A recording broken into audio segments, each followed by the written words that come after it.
हमारे साथ बात करने के लिए जयराम ठाकुर जी हैं। जयराम समेज गांव पहुंचे हैं और त्रासदी वाली जगह पे पहुंचे हैं। अपने लोगों से बात की, लोगों ने अपनी परेशानी बताई और साथ ही रेस्क्यू ऑपरेशन लगातार ही जारी है 3 दिनों से। क्या कहेंगे?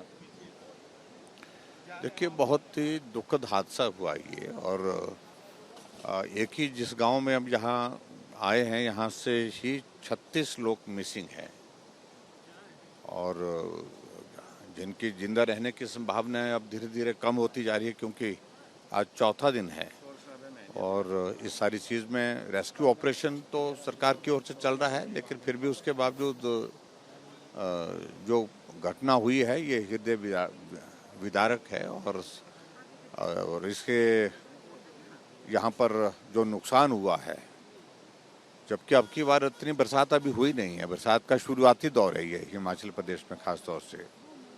और पूरे हिमाचल प्रदेश में हम देख रहे हैं कि 55 लोग से ज़्यादा जो है वो शुरू के इस दौर में ही शिकार हो गए हैं, जिनमें से बहुत कम लोगों की अभी तक बॉडी रिकवर हो पाई है।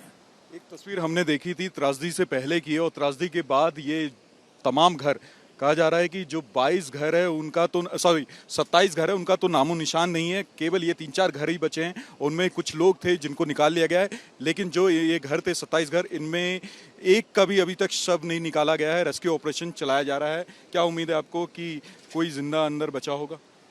देखिए, भगवान करे कि ऐसी स्थिति हो कि वो सुरक्षित मिले, लेकिन संभावना धीरे धीरे कम होती जा रही है, क्योंकि जिस तरह से यहाँ ये हादसा हुआ है, यहाँ बचा ही कुछ नहीं है। जहाँ 4-4 मंजिले घर थे, उसका नामो निशान नहीं है। उसकी ये जगह पहचानना मुश्किल हो रहा है।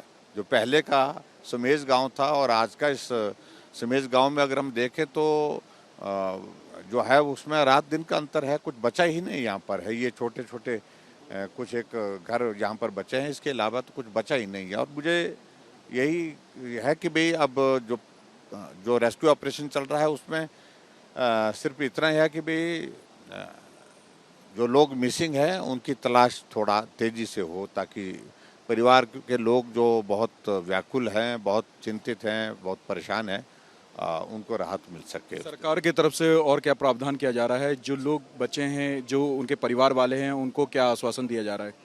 देखिए, आश्वासन देने का भरोसा यही है कि भाई आप हिम्मत रखिए, हौसला रखिए। जहाँ प्रशासन की ओर से, गवर्नमेंट की ओर से जो मदद की बात है, वो मदद करने की बात चल रही है। जिनके घर चले गए उनको मकान दिए जाएंगे, ऐसा कहा गया है।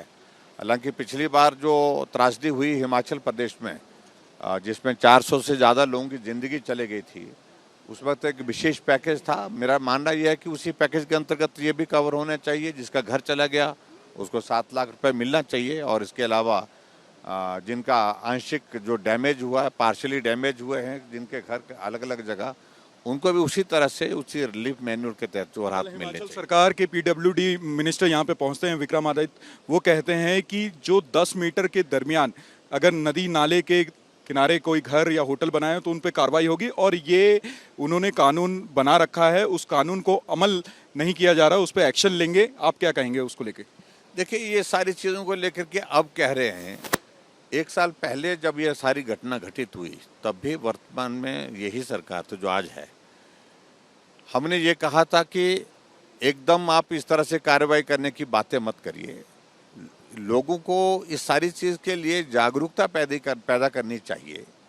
और जिसने मकान बना लिया है, अपनी मलकियत ज़मीन पर बना लिया है, उसको आप तुरंत तोड़ने लग जाओगे। जब तक उसके लिए वैकल्पिक व्यवस्था नहीं देते हैं, तब तक के लिए कठिन होगा। ये फरमान करके ही हम सारी समस्याओं का समाधान कर सकते हैं, ऐसा नहीं है। लेकिन इतना ज़रूर है कि आने वाले समय में हिमाचल प्रदेश में इस बात को सुनिश्चित करना पड़ेगा, जो जगह सुरक्षित आवास के लिए नहीं है, वहाँ आवास का निर्माण ना हो, इस बात को सरकार सुनिश्चित करे।